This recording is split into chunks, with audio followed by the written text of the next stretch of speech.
Hey, we are still working on Henry IV, Part 1 here on Shakesyear. Today we are in Act 4, Scene 2. We get to hear from Falstaff.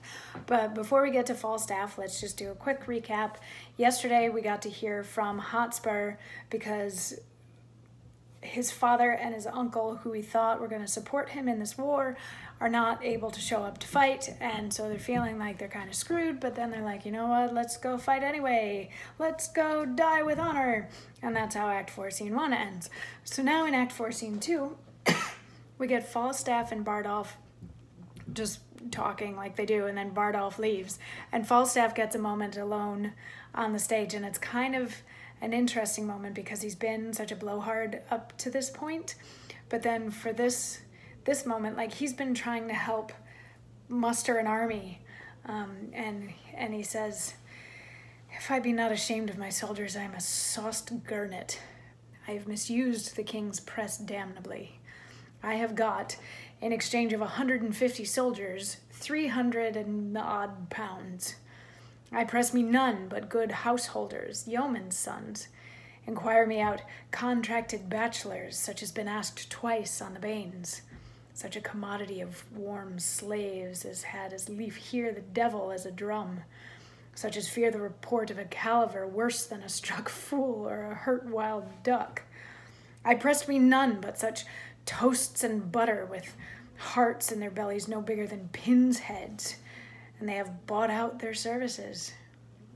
And now my whole charge consists of ancients, corporals, lieutenants, gentlemen of companies, slaves as ragged as Lazarus in the painted cloth, where the glutton's dogs licked his sores, and such as indeed were never soldiers, but discarded unjust servingmen, younger sons to younger brothers, revolted tapsters and ostlers, trade-fallen, the cankers of a calm world, and long peace 10 times more dishonorable, ragged than an old-faced ancient, and such have I, to fill up the rooms of them that have bought out their services.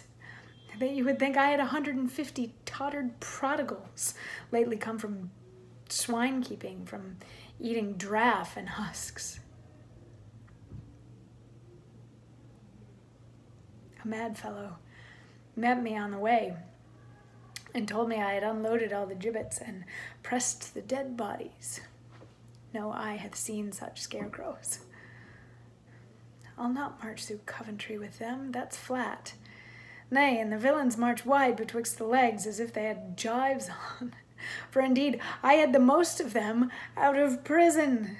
There's not a shirt and a half in all my company, and the half shirt is 2 napkins tacked together and thrown over the shoulders like a herald's coat without sleeves, and the shirt, to say the truth, stolen from my host of St. Albans, or the red-nosed innkeeper of Daventry. But that's all one. They'll find linen enough on every hedge."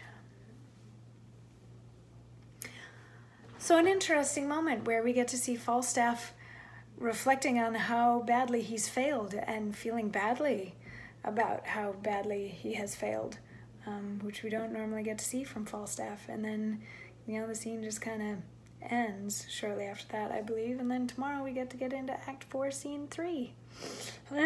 I'll see you tomorrow. We're gearing up for war. We're almost there, I promise. We're gearing up for war. Tomorrow, Sir Walter Blunt, Act 4, Scene 3. I'll see you then. Mwah.